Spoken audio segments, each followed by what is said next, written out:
I wasn't supposed to find out. Not like that. Not through a half-finished text and a strange silence on the other end of the phone. But that's how it started, a quiet, ordinary Thursday that decided to rearrange everything I thought I understood about trust, friendship, and the thin line between curiosity and betrayal. My name's Elena. I'm 45, married for 18 years, and I've stopped pretending marriage feels the same after a decade. There's comfort, yes, routines, groceries, the gentle chaos of shared space. But sometimes comfort starts to feel like dust. And then there's Ryan, my husband's friend, or at least that's how I used to describe him. 27, awkward in the way people are when they haven't decided who they're going to be yet. He works in design, comes over sometimes to help my husband fix things around the house. I never thought much of it, until I did. The other name in this story is Nora, my closest friend. We met long before either of us got married. She's one of those people who laughs too loud, who makes every room feel warmer just by being in it. Her husband, Mark, is quieter, polite smiles, long pauses, a man who watches more than he speaks. It was Nora who first mentioned it, half joking, that our husbands should meet Ryan. They'd get along, she said, stirring her coffee like it was nothing. I nodded. I didn't think she meant alone. But a few weeks later, the messages started to feel off. My husband would come home later than usual, say he'd been with Ryan. Ryan would text, saying he'd been out with Mark. At first, I brushed it off. People mix up details, right? Still, something about it didn't sit right. Then last night, as I was clearing the table, my phone buzzed. A message from Ryan. Just one line. He told me not to say anything. And before I could even ask who, the chat disappeared. Deleted. The kitchen light hummed.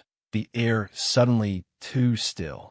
I stared at my reflection in the dark window, my own face looking back, older, sharper, confused. That's when my husband walked in, smiling, casual, carrying the smell of rain and someone else's cologne. He kissed me on the cheek, asked what was for dinner. And just like that, everything went silent inside me. Maybe it was nothing. Maybe it was everything. But the next morning, when Nora called, her voice too bright, too careful, and said, "Hey, can we talk about something weird?" I knew. Whatever our husbands and Ryan had been doing behind our backs wasn't just a misunderstanding. It was the beginning of something neither of us had agreed to. And I wasn't sure if I wanted to find out the truth or keep pretending I didn't already know. When Nora called that morning, I could tell right away something was off. Her voice was soft in that way people sound when they're trying to pretend they're not scared. "Hey," she said. "You busy?" "Just coffee." I answered, though my cup had gone cold half an hour ago. She hesitated. "Can I come over?" By the time she arrived, the rain had already started, that slow, gray kind that makes everything feel heavier. She didn't even take off her coat when she sat down at the table. For a second, neither of us spoke. Just the sound of the rain ticking against the window. Finally, she said, "Mark's been acting strange." That made me look up. "Strange how?" She gave a small, nervous laugh. "He's secretive now. He takes his phone everywhere. And last week, he told me he was meeting Ryan, not your husband, but when I asked what for, he just said it was nothing serious." Ryan again. That name was starting to echo in all the wrong ways. I tried to stay calm, to sound casual. "Funny," I said, "because my husband said he was with Ryan that same night." Nora blinked, then frowned. "Wait, both of them?" We sat there, piecing together small things that hadn't made sense before. The late texts, the sudden work calls, the mismatched details. Little cracks forming in the stories they told us.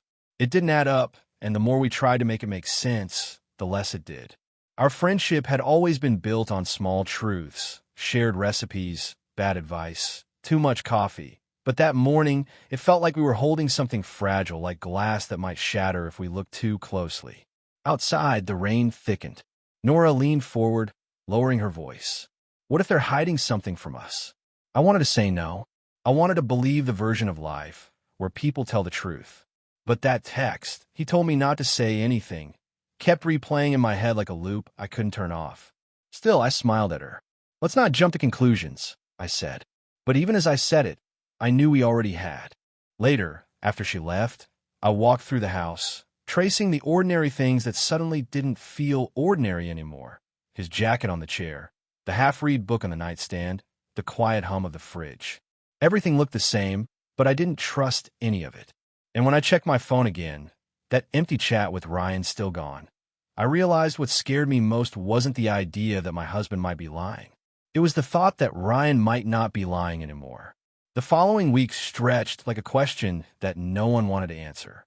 My husband acted normal, or maybe too normal. He smiled more, asked about my day, even offered to cook one evening. It should have felt comforting, but instead, it felt rehearsed. Nora and I were texting constantly by then, trading scraps of information like detectives who didn't quite know what they were solving. She found a receipt in Mark's jacket.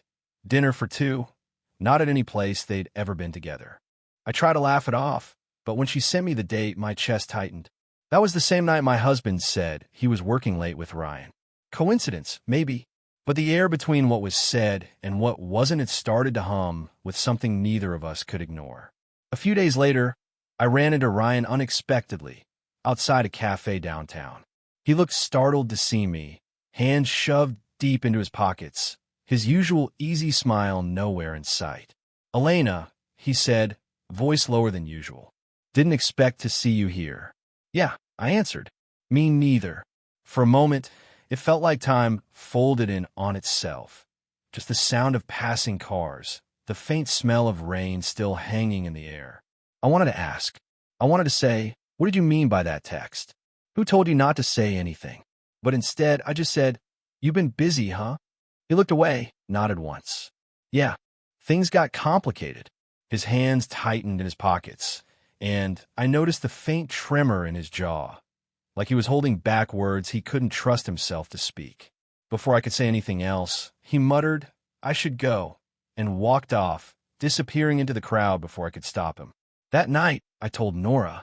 She went quiet for a long time, then whispered, "Elena, I think Mark's lying to me too. He said he's been with Ryan again. Same nights your husband's gone." We both laughed, though it wasn't funny. Just that helpless kind of laugh people use when the truth feels too close. Later, lying in bed beside my husband, I stared at the ceiling, listening to the steady rhythm of his breathing. My phone buzzed once on the nightstand, a new message. No name, just a number I didn't recognize. "You deserve to know what's going on." The room seemed to shrink around me. I sat up slowly, fingers trembling as I read the message again. No sender, no context, just that one line. And for the first time, I wasn't sure if I wanted the answer, or if I was finally ready to stop pretending I didn't already have it. I didn't reply to the message right away. I must have read it 20 times before I even breathed properly again. "You deserve to know what's going on." It sat there like a heartbeat on my screen, steady, waiting. I didn't show it to my husband. Instead, I sent it to Nora with one simple line. "Did you get this too?" She didn't answer for nearly an hour. When she finally did, her reply made the room spin. "Yes." Same words, different number. By then, the air between us and our husbands had thickened into something unspoken but alive. They still smiled, still made plans, but their eyes darted too quickly. Every laugh felt a second too late, every excuse too neat. That Friday, Nora and I decided to meet in person again. Neutral ground, the cafe downtown where Ryan used to sit with his laptop for hours. She looked tired. I probably did too. "They're hiding something," she said softly, stirring her tea though it had already gone cold. "But what if it's not what we think?" I wanted to believe that. I really did. But the longer this went on, the more it felt like a story we weren't being told. "I don't even know who to ask anymore," I said. "Ryan won't talk to me. My husband acts like everything's fine. And that text means someone wants us to find out," she finished. For a moment, we just sat there listening to the hum of people talking around us. Then Nora pulled something from her bag, a folded piece of paper. "Mark left this in his jacket," she said. "It's an address." I took it, smoothing it open. A small studio on the edge of town. Not a restaurant, not an office. Just an address. We stared at it like it might explain everything. "What if we go there?" she asked. It was reckless, unplanned. But curiosity, once it starts, doesn't stop. That evening, I told my husband I had dinner with Nora. He smiled, kissed me, said, "Have fun." His phone buzzed right after I left. I caught the glow of Ryan's name before the screen, went dark again. By the time Nora and I pulled up outside the studio, the sky had turned a dull violet. Only one light glowed inside. She looked at me. We knocked. My hands were shaking when I reached for the door. Through the glass, I saw movement, two shadows standing too close. One of them laughed, low and familiar. And just before I pushed the door open, I heard my husband's voice. I didn't mean to open the door, it just happened.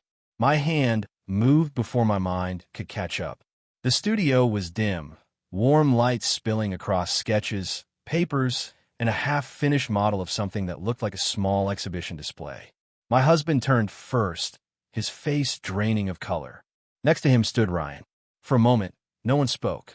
The only sound was the rain starting again outside, soft and steady, like a secret trying to cover itself. Elena, he said finally, were you? I could ask you the same thing. I cut in, my voice low, unsteady.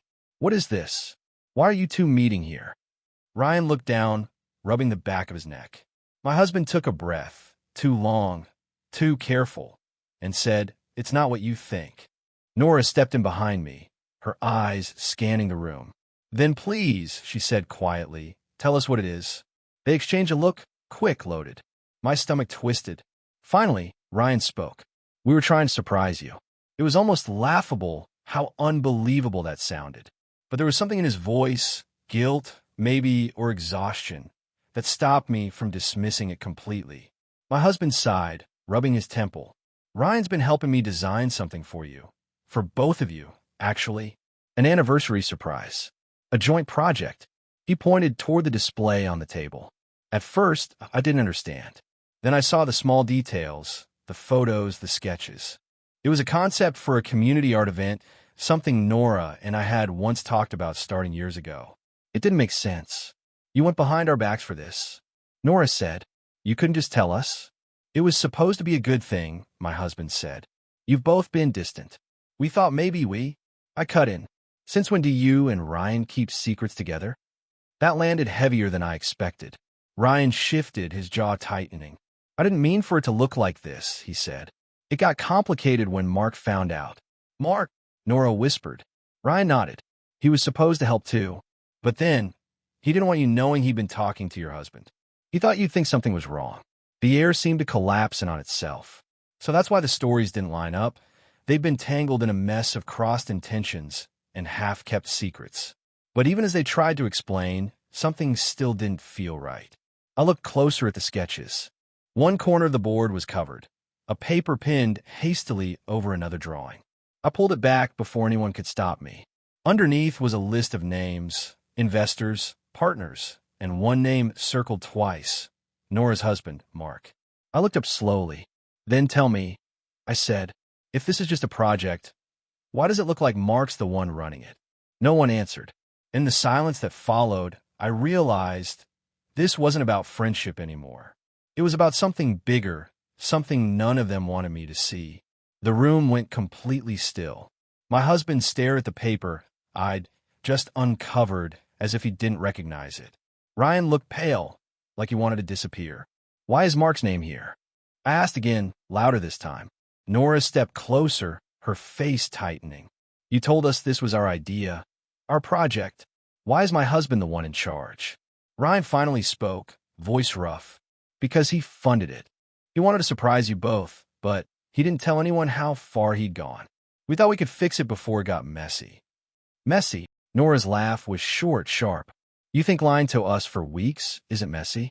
My husband reached out, his hand hovering near mine. Elena, please. I didn't mean for this to look secretive. Mark said if we told you, it would ruin the surprise. He was going to announce it this weekend. It sounded almost reasonable, but something inside me cracked.